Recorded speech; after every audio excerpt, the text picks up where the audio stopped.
بظاہر بڑی سادگی سے کچھ واقعات سنا دیے گئے، لیکن اللہ کی قسم کھا کے عرض کرتا ہے یہ طالب علم کہ ایسی زبردست ہدایات اس میں دی گئی ہیں اس دور کے بارے میں، ہمارے اور آپ کے دور کے بارے میں، فتنہ دجال سے حفاظت کے لیے ایسی زبردست عملی پریکٹیکل ہدایات دی گئی ہیں۔ اب ایک ایک کر کے ذرا شروع کرتے ہیں۔ پہلی بات، موسیٰ علیہ السلام کو اللہ تعالیٰ نے یہ علم براہ راست وحی کے ذریعے نہیں عطا فرمایا۔ ان کو اس بات کا اشارہ ملا کہ ایک بندہ ہے جس کو ہم نے وہ علم دیا ہے جو ہم نے ابھی فی الحال تم کو بھی نہیں دی، تمہیں اس بندے کے پاس اس کی تلاش کرتے ہوئے جانا ہوگا۔ موسیٰ علیہ السلام نے اس کے جواب میں یہ نہیں عرض کیا کہ اللہ بہت بڑی ذمہ داری آپ نے میرے اوپر ڈالی ہے، اگر میں کہیں گیا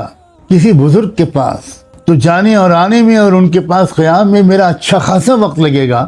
اور پھر نبوت کے اور دعوت کے اس کام میں بہت حرج ہوگا جس کی آپ نے مجھ پر ذمہ داری ڈالی ہے، اور اس بیچ میں کتنی گمراہی، کتنے مسائل پیدا ہوں گے۔ یہ نہیں کہا۔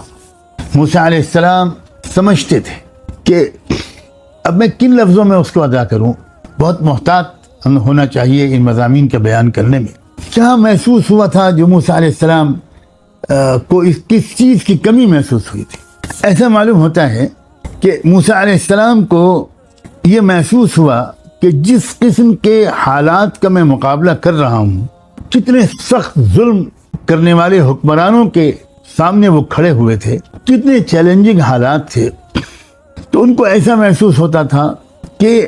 ہر صورتحال کی حقیقت کو گہرائی کے ساتھ سمجھنے اور اس وقت وہ قدم اٹھانے کے لیے جو اس وقت کے حال کے لحاظ سے مناسب تھا، مجھے ایک اور گہری سمجھ چاہیے حالات کے تجزیے کی اور تاریخ کے کس مرحلے سے ہم گزر رہے ہیں، اور اس وقت کون سا قدم اٹھانا مناسب ہے اور کس قدم کو اگلے مرحلے کے لیے مؤخر کرنا مناسب ہے۔ یہ سب جاننے کے لیے مجھے اللہ کی منشا کیا ہے، اللہ کی مرضی کیا ہے، اللہ تعالیٰ کی طرف سے کتاب تقدیر میں اس وقت کیا لکھا ہوا ہے،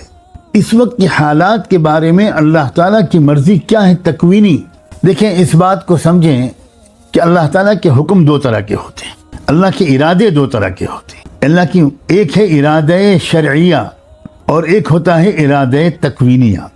ارادہ شرعیہ تو ہر حال ہر وقت یہ رہتا ہے کہ ظلم کے خلاف کھڑے ہو جاؤ، نظم عالم کو بدلنے کے لیے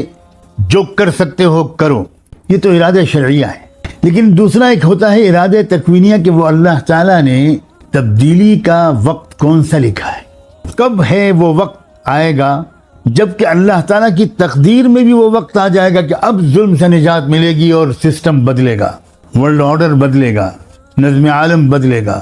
اب ہوتا یہ ہے کہ اگر وہ جو قوم یا جماعت یا شخص ظلم کے خلاف کوشش کرتی ہے، اس وقت جس وقت کے ظلم کے خاتمے کا وقت اللہ کی تقدیر میں لکھا نہیں ہوتا، ابھی اس میں کچھ مدت باقی ہوتی ہے، تو اس وقت کے کوشش کرنے والوں کو اجر تو بھرپور ملتا ہے، اجر میں کوئی کمی نہیں ہوگی۔ لیکن جو بظاہر دنیا کے لحاظ سے مقصود ہے، یہاں اس سسٹم کے بدلنے کی منزل اس وقت حاصل نہیں ہو پائے گی، اس لیے کہ اس وقت اللہ تعالیٰ نے لکھا نہیں۔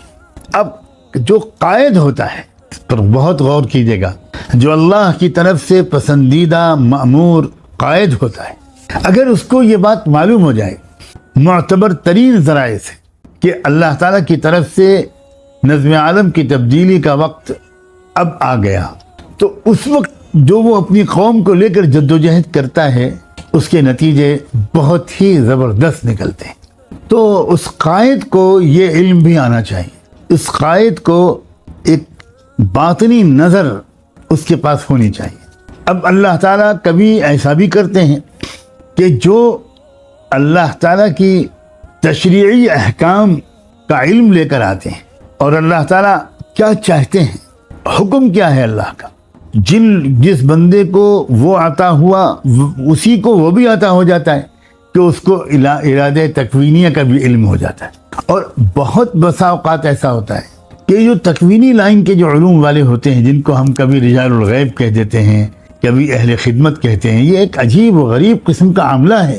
یہ ایک الگ علم رکھنے والے لوگ عام طور پر یہ الگ ہوتے ہیں، اور ہوتا یہ ہے کہ وہ تشریعی علوم والے وہ اپنا کام کرتے ہوئے بوقت ضرورت بقدر ضرورت ان خضر صفت تکوینی علوم کے ماہر اس قلبی نظر جو ہوتی ہے اس کے رکھنے والوں سے جڑ جاتے ہیں، ان سے ان کا رابطہ ہوتا ہے، اور وہ اس میں کوئی عار محسوس نہیں کرتے کہ وہ کسی ایسے درویش خضر صفت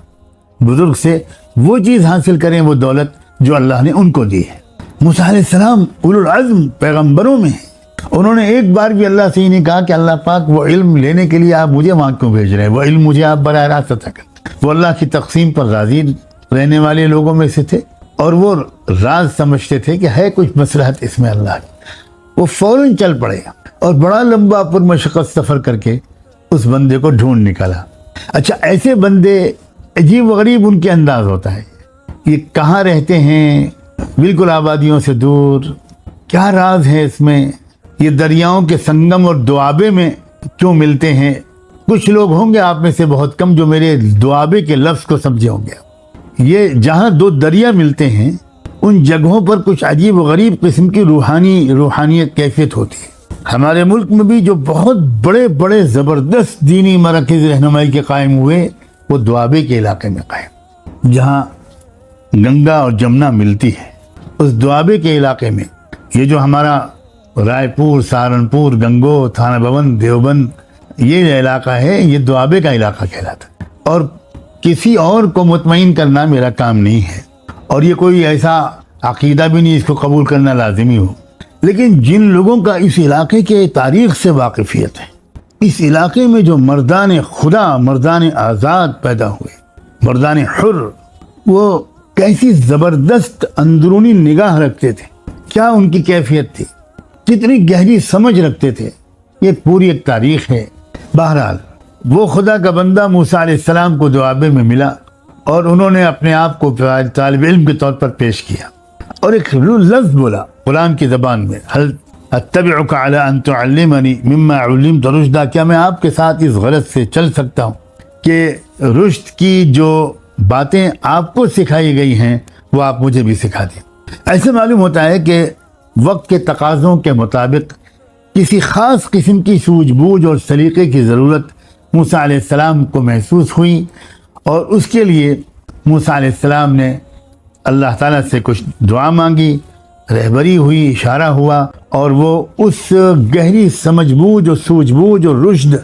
والی شخصیت کی تلاش میں وہ نکلے، اور بالآخر اس شخصیت نے ان کو وہ رشد کیسے سکھایا؟ عملی طور پر سکھایا، کوئی لیکچر نہیں دیا، اپنے ساتھ رکھ کر ان کو یہ جو سوجھ بوجھ ہے، یہ جو گہری سمجھ ہے، یہ علم ان کو بقدر ضرورت سکھایا۔ اب دیکھیے، جب لے کر چلے ان کو تو سب سے پہلے کشتی والا واقعہ پیش آیا۔ اب انہوں نے کشتی میں سوراخ کر دیا، موسیٰ علیہ السلام کو تعجب ہوا، ہونا بھی چاہیے تھا،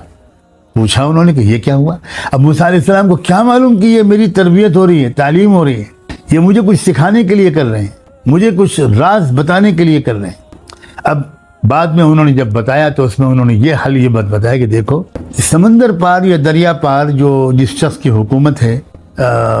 تاریخ کی تفسیر کی کتابوں سے یہ معلوم ہوتا ہے کہ اس کے اپنے کسی پڑوسی ملک کے ساتھ ایک بحری جنگ چل رہی ہے، اور تو اس کو کشتیوں کی، جہازوں کی سخت ضرورت ہے، تو اس نے اپنی فوج لگا رکھی ہے ساحل پر کہ جو کشتی ملے اس کو ضبط کر لو بحق سرکار۔ اب یہ بات موسیٰ علیہ السلام تو نہیں جانتے تھے، لیکن وہ بندہ خدا جانتا تھا، تو انہوں نے کشتی میں سوراخ کر دیا۔ اب انہوں نے بعد میں جب بات بتائی، اس سے موسیٰ علیہ السلام کی سمجھ میں یہ بات آئی کہ یہ جو کشتی کا سوراخ ہے، بظاہر تو یہ کشتی والے کے ساتھ ظلم ہے، یہ کشتی میں عیب پیدا کر دیا، لیکن حقیقت یہ نہیں ہے۔ حقیقت یہ ہے کہ یہی کشتی والے کی سب سے بڑی خیرخواہی اور خدمت کا تقاضا تھا، کیونکہ جب ٹوٹی پوٹی کشتی دیکھے گی وہ فوج اور بادشاہ، تو وہ اس کو بالکل نہیں ضبط کرے گا، کھولو اس کو، یہ ہمارے کام کی نہیں۔ تو اب وہ کشتی بچ جائے گی، اس کا جو اس مالک تھا کشتی والا، اس کا معاش کا ذریعہ بچ جائے گا، جو اس کے روزی کمانے کا ذریعہ تھا وہ ہاتھ سے چلا جاتا اگر یہ سوراخ نہ ہوتا۔ تو پتہ چلا کہ کچھ حالات ایسے بھی ہوتے ہیں کہ جن میں اصل چیز کو بچا لیا جاتا ہے، تھوڑا سا عیب اس میں پورا کر لو تو وہ بچ جائیں گے، اور پھر اس کے بعد اس کا فائدہ بھی پہنچتا رہے گا۔ اگر وہ عیب بالکل نہ ہو اس چیز میں، وہ بالکل پرفیکٹ ہو، تو اس کو ظالم حکومتیں نہیں چھوڑتی، ضبط کر لیتی۔ اب یہ کتنی زبردست بات ہے کہ کبھی کبھی قوموں کی پسماندگی ان کو ظلم سے بچا لیا کرتی ہے۔ دوسری بات، یہ بات بھی وہ اللہ کا بندہ موسیٰ علیہ السلام کو سمجھانا چاہتے تھے کہ دیکھو ایسے مواقع بھی کبھی پیش آ جاتے ہیں کہ جن میں ظالم کو اس کی ظالمانہ حرکتوں سے فوری طور پر ہٹانا وقت کے تقاضے کے مطابق نہیں ہوتا۔ انہوں نے یہ فیصلہ نہیں کیا کہ چلو چل کر اس ظالم حکومت کا تختہ الٹتے ہیں، اس وقت یہ عملی طور پر ممکن نہیں تھا۔ اور اللہ تعالیٰ کی یہ دنیا جو چلتی ہے، اللہ تعالیٰ جو چلاتے ہیں، وہ اپنی قدرت کے حساب سے نہیں چلاتے، وہ عام ضابطہ جو ہوتا ہے اس کے حساب سے چلاتے ہیں۔ کیونکہ شریعت جو آئی ہے وہ کچھ اصحاب کرامات کے لیے نہیں آئی ہے، صرف معجزوں والے نبیوں کے لیے نہیں آئی ہے، شریعت آتی ہے، دین آتا ہے عام لوگوں کے لیے۔ تو اللہ تعالیٰ اس دنیا میں دین پر عمل کرنے کا جو بوجھ ڈالتے ہیں نبیوں کی امتوں پر، وہ ان کی عام صلاحیت اور عام حالات کے حساب سے ڈالتے ہیں۔ ایسا نہیں کہتے کہ تم کرنے والی ذات میری ہے، تم تو بس حملہ کر دو بس میں کر دوں گا۔ یہ نہیں انہوں نے موسیٰ علیہ السلام سے کہا، نہ خود انہوں نے اس بارے میں کوئی اشارہ کیا،